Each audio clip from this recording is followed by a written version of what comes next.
Saludos estudiantes de las secciones 23, 43 y 46 de Introducción a la Filosofía de la Universidad Autónoma de Santo Domingo. Este video es para introducirles a nuestra unidad 2 de la materia, que se trata de un breve bosquejo de la historia de la filosofía occidental. Le ponemos el apellidito de occidental para que tengamos conciencia de que no solo en Occidente se puede hablar de que hay filosofía, pero que nuestra materia sí se centra en la filosofía occidental.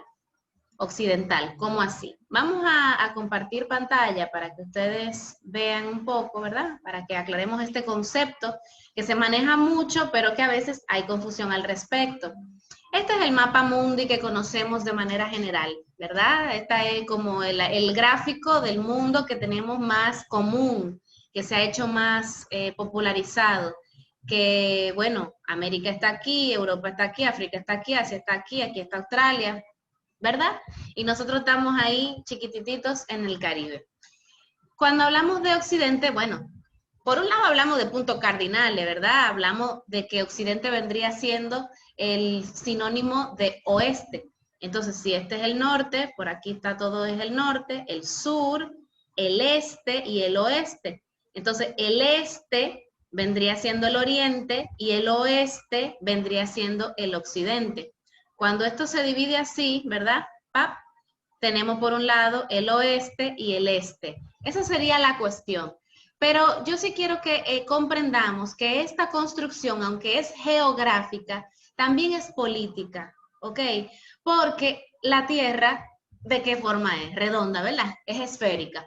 Entonces no hay realmente un este, un oeste, un norte, un sur de manera material y en la Tierra realmente. No hay un arriba y un abajo, un derecha, izquierda. Son construcciones de la racionalidad para explicar el mundo, pero que no son completamente objetivas o completamente neutras, más bien, más que objetivas, no son completamente neutras, porque ciertamente esta construcción del mapa, que ya la tenemos tan fija, que si tratamos de dibujarlo en dos dimensiones de otra manera, se nos hace difícil dibujarlo, porque estamos acostumbrados a que sea de esta manera, pero realmente podría ser al revés, ¿sí o no?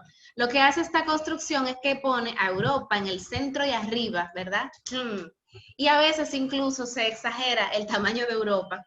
Y el problema que tiene esto también es que los tamaños, bueno, no son exactamente así, están un poco exagerados a veces por el tema de las dimensiones, los tamaños de algunos países, ¿verdad? Pero además esta colocación que nos pone a Europa ahí en el centro. ¿Qué pasa? Vámonos a una herramienta muy chula que se las recomiendo como un juego, Google Earth, donde tenemos el globo, ¿verdad? Entonces vamos a darle la vuelta. Esto es chulísimo, miren. Así que nosotros estamos por la vida dando vuelta, dando vuelta, dando vuelta, girando, girando, girando, girando. Así que nosotros nos la pasamos. Díganme ustedes a mí, ahí, en ese juego, díganme, fíjense que esta es la forma más común en la que vemos el mapa. Así lo ubicamos, ¿verdad? Ah, pero esa es América, porque esa es la formita, míranos ahí, esa es la formita en la que estamos acostumbrados a ver el mapa. Esa misma forma es la misma forma que tiene aquí, es la misma forma que tiene aquí. Pero vamos a darle la vuelta. ¿Cuál es la diferencia? Bueno, es la misma forma, pero al revés entre comillas, porque en el universo el arriba y el abajo no es el concepto que tenemos nosotros. Entonces es una construcción que nos hemos hecho, bueno, para explicarnos un poco el mundo, pero que tenemos que tener claridad de que es una construcción, porque en realidad estamos en una esfera dando vuelta, dando vuelta, dando vuelta, dando vuelta, dando vuelta, dando vuelta, dando vuelta, dando vuelta, dando vuelta. Y no sabemos cómo es que lo logramos sin marearnos. Entonces, en ese mundo así, que da giro y giro y giro, Europa ya no está tan en el centro, ¿verdad que no? Está en cualquier lugar. Estados Unidos no está tan grande ahí arriba, está en cualquier lugar, ¿no? Entonces, aquí tenemos que buscarlo. Ok, aquí está África, y vamos a ponerla de la manera en que más lo conocemos. Aquí está, bueno, ahí está. Pero perfectísimamente el mapa se pudo haber popularizado de otras maneras. se pudo haber dibujado así, quizá, ¿no? Y esa es una parte que nosotros no tenemos tan clara, pero se pudo haber dibujado así. Es decir, es para que ustedes vean que hay un toque de arbitrariedad y que la noción de Occidente, más allá de la parte geográfica, también tiene una parte política y cultural. Es decir, la noción de Occidente se usó en la Edad Media, que es una época que ustedes tienen que haber visto en otras materias, pero nosotros lo vamos a ver en el aspecto filosófico. En esta misma unidad vamos a estar hablando de la filosofía medieval. En la Edad Media se habló de Occidente como las monarquías que estaban bajo el régimen de la Iglesia Católica. Y luego se habla de occidentalización por el proceso de colonización que hubo. Entonces, ¿qué pasa? Que nosotros vamos a estar viendo cuestiones que tienen que ver con la Grecia antigua, muchas cuestiones que Europa, Alemania, etcétera, y parece a veces que realmente, bueno, pero ¿por qué? Que todo eso que pasó allá, ¿verdad? Que pasó en estos lugares, que pasó en Europa, ¿por qué nos interesa a nosotros? Bueno, por el proceso de colonización del cual y conquista que hizo que todo esto se llame América, ¿verdad? Donde antes vivían personas indígenas de diversas civilizaciones, mayas, incas, aztecas, taínos, etcétera, y que luego en algunos lugares todavía existen, pero que en esta islita, que la podríamos ver así también al revés, imagínense, gran cosa, tanto que peleamos por esta islita y miren, es una cosa pequeñita, que en esta islita, bueno, aunque hay algunos antropólogos que plantean que todavía hay algo de indígena aquí, pero aunque tengamos parte de la cultura, realmente ya población como tal, comunidades indígenas, no tenemos. Entonces, mucho de esa cultura la hemos perdido, del conocimiento de esa cultura, y lo que sabemos de ello, mucho de lo que escribieron los colonizadores cuando llegaron, porque los exterminaron. Entonces, nosotros tenemos, por un acto de violencia, porque fue que llegaron los colonizadores y obligaron y se puede decir que acabaron en cierta forma con una cultura y que había y una forma de comunidad. Pero aunque haya sido por esa violencia, la realidad es que hoy estamos bajo la influencia de la cultura occidental. Y es muy importante que la conozcamos, para criticarla, para superarla, para dialogar con ella, etcétera, porque estamos imbuidos dentro de ella. Entonces, vamos a estar viendo filosofía occidental, pero siempre sabiendo que aunque no vamos a hablar, porque, y sobre todo en un trimestre que tenemos, no un semestre, sino un tiempo tan pequeño, no nos va a dar tiempo a hablar de lo que pasa en India, por ejemplo, que tienen unas filosofías muy interesantes, ¿verdad? En fin, no vamos a poder hablar de todo esto que es el mundo oriental, de lo que pasa en la China. A nivel filosófico no vamos a hablar de eso, pero que sepamos que existe. Porque cuando decimos filosofía en general, sin ponerle su apellido, estamos asumiendo que lo único que existe es Occidente. Y miren, este globo es mucho más grande que nosotros. Y eso es lo bueno que lo tengamos pendiente. Señores, eso era lo que quería introducirles sobre filosofía occidental, pero además me pasaría un ratazo jugando con el globo terráqueo, pero además quiero compartirles una línea de tiempo introductoria que les va a hacer, se los voy a compartir también en el PDF, voy a ver si lo convierto en JPG, como les sea más fácil, porque esa línea de tiempo va a ser clave para esta historia de la filosofía que vamos a tener. Aquí se las comparto, es algo que yo siempre he dibujado en la pizarra, y que, bueno, a mí me gusta mucho rayar en la pizarra, hay que adaptarse a esto ahora, que no es tan divertido, pero vamos a ver brevemente, más o menos, 3000 años de filosofía occidental, y ustedes van a ver cómo lo vamos a ver como en 5 minutos. Primero, para comprender, esto es una línea de tiempo, no la he hecho perfecta porque no sé hacerla perfecta en esta forma. Me falta, por ejemplo, esto. Déjame ponérselo ahí, ¿verdad? Es decir, que el tiempo sigue hacia adelante y hacia atrás. Cuando hablamos de año cero, estamos hablando de nuestro calendario, que es cristiano, y que se cuenta a partir del nacimiento de Jesús de Nazaret. Este es el año 0 a partir del nacimiento de Jesús de Nazaret, pero que los hebreos están en el año 5000 y pico, por ejemplo, y nosotros apenas estamos en el 2020. Entonces, todo esto para que sepamos que el mundo, y eso es importantísimo en la filosofía, cómo el mundo está guiado, rodeado de conceptos. El concepto que tenemos del mundo es un concepto, o sea, el mundo existe, material, está ahí, lo tenemos, pero nosotros tenemos un concepto de él particular a partir de una cultura y de una historia. También del tiempo, es decir, esa noción que tenemos, estamos en el año 2020, es una cuestión histórica, cultural, porque a veces creemos, sobre todo en una cultura que estamos muy creyente, muy cristiana, a veces la gente lee el Génesis y cree que el Génesis es el año 0. No, el Génesis es un mito sobre el origen del universo, ¿verdad?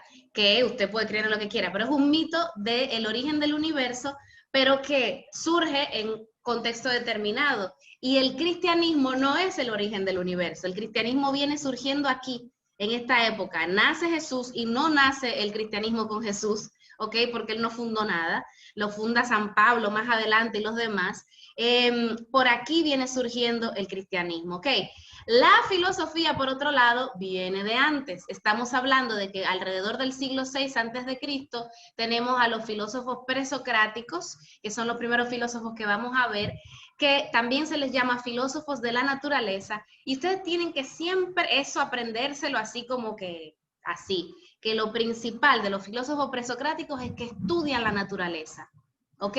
Y vamos a ver en ese momento algo que se llama el salto del mito al logos, que ustedes tienen que tener claro. Salto del mito al logos. Y es por lo cual estos se ganan la corona de ser, esto es una corona, de ser los primeros filósofos. ¿Qué pasa? Que luego tenemos, aquí lo voy poniendo arriba abajo para que cupiera, ¿verdad? Luego tenemos alrededor del siglo V, IV antes de Cristo, tenemos a la filosofía antigua, con los filósofos más conocidos, lo que a ustedes más les suenan en la cabeza cuando le hablan de filosofía, más que los sofistas, les suena mucho Sócrates, Platón, Aristóteles, pues esos todos estuvieron uno detrás del otro y coincidente porque eran uno maestro del otro, en lo que se conoce como la filosofía antigua. Todo esto es antiguo, pero normalmente esto se conoce como tal. Y ellos, aquí se inicia la mirada sobre el ser humano con los sofistas. Fíjense que los presocráticos estudian la naturaleza y el ser humano es como parte de la naturaleza, y con los sofistas y Sócrates, y luego se va profundizando, inicia la mirada sobre el ser humano de manera específica. Vamos a tener a Aristóteles, que en su época va a ser como una recogida para Fon y Una, eso es como para la gente que jugaba Jack, no sé si ustedes conocen ese juego, que recoge todo lo anterior, desde los presocráticos hasta Platón, y que genera el sistema quizás más completo de su época. ¿Qué pasa? Que tenemos del siglo III antes de Cristo a más o menos el siglo III después de Cristo, lo que se conoce como la filosofía helenística o época de los imperios, que la característica que tenía esta filosofía es que era una filosofía de la vida.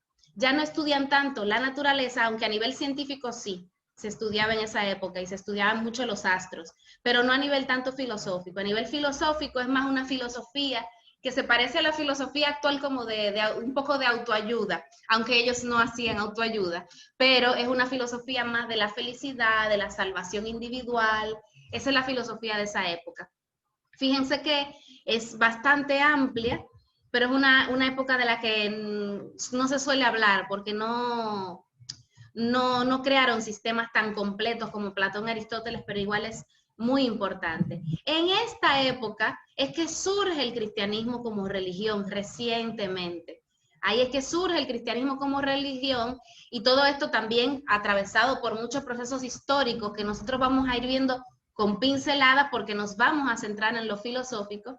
Pero en esta época, bueno, el cristianismo ya sí, como que entre otras religiones que había, gana un poco la batalla de la historia y se instaura como una religión oficial, y ya eso va a ser importante para la filosofía porque toda la época siguiente, que es la filosofía medieval, es una filosofía cristiana, porque la Iglesia Católica es la que tiene el poder en la época medieval, Y entonces la filosofía se va a centrar solo en justificar las creencias cristianas en debate sobre la relación entre la fe y la razón, donde la fe va a ser la reina, eso es una corona también, y la razón va a ser una sirvienta.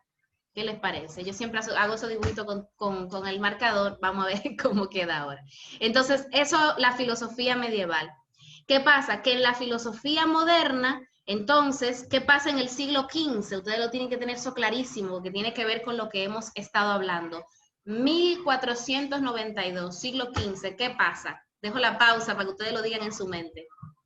El famoso descubrimiento de América, que no hay ningún descubrimiento, porque, bueno, si un descubrimiento es algo nuevo que nadie conoce, mientras que en este lado de la Tierra había gente que sí conocía su espacio. Ahora, los europeos se desayunaron, descubrieron que existía otro mundo fuera del que ellos conocían, y entonces esta época es una época de expansión del capitalismo, y entonces surge en la filosofía, en el ámbito de las ideas, también cambian las ideas con relación a lo que viene pasando a nivel económico. ¿Qué sucede? Que el poder de la Iglesia Católica se va remeneando y entonces se dan debates sobre el conocimiento, una época llamada Ilustración, donde la razón vuelve a tener su corona. Aquí en la Ilustración, la que tiene la corona es la razón. Ahí me quedó medio mal la corona, pero ustedes me entendieron. La razón es la que viene teniendo la corona, retoma la importancia ella. La que es la filosofía moderna se puede decir que llega más o menos hasta el siglo XVIII y ya lo que viene siendo el siglo XIX en adelante es lo que conocemos como filosofía contemporánea. Lo contemporáneo es lo actual, lo que está ahora, ¿verdad? Ahora, el siglo XIX pasaron ya, ¿verdad? Ya pasó un tiempo, estamos en el XXI. Entonces, sin embargo, todavía estamos bebiendo de filosofía que se creó en el siglo XIX. Entonces surgen lo que serían las filosofías de la sospecha con el marxismo, el psicoanálisis y luego más y también la posmodernidad, que vamos a estar hablando un poco de eso. Esto es una mirada general, rapidísima, en la que hay que comprender que esta construcción de estas épocas también es una construcción conceptual que se ha ido haciendo posteriormente y que las fechas de cuándo empieza y cuándo termina una cosa no son rígidas, por eso siempre digo más o menos, ¿verdad? Porque hay para algunos autores la filosofía moderna empieza en el siglo XVII, para otros empieza en el siglo XVI, pero bueno, digamos que esta forma de verlo es a partir de hitos tanto históricos como del pensamiento que marcan un cambio de época.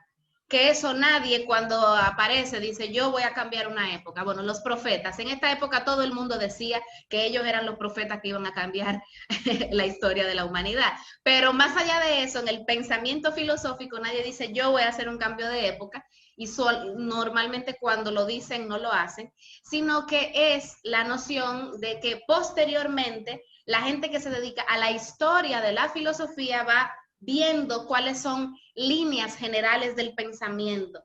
Por eso en nuestra época se nos hace más difícil poder ver cuáles son las líneas generales.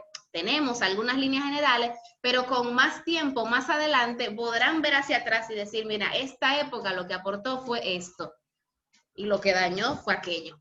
Esperemos que haya todavía tierra, tiempo y humanidad para comprender todo esto. Entonces, aquí les dejo la introducción a la filosofía occidental, a la historia de la filosofía, y qué vamos a ir haciendo, que con esta misma periodización vamos a ir estudiando a partir del material de la unidad 2 que ustedes tienen, que les dejo en el aula virtual en PDF, pero que también pueden buscar en César Copicentro si quieren fotocopiarlo y tenerlo en físico, porque es un material elaborado por mí que no le estamos quitando su propiedad intelectual a nadie.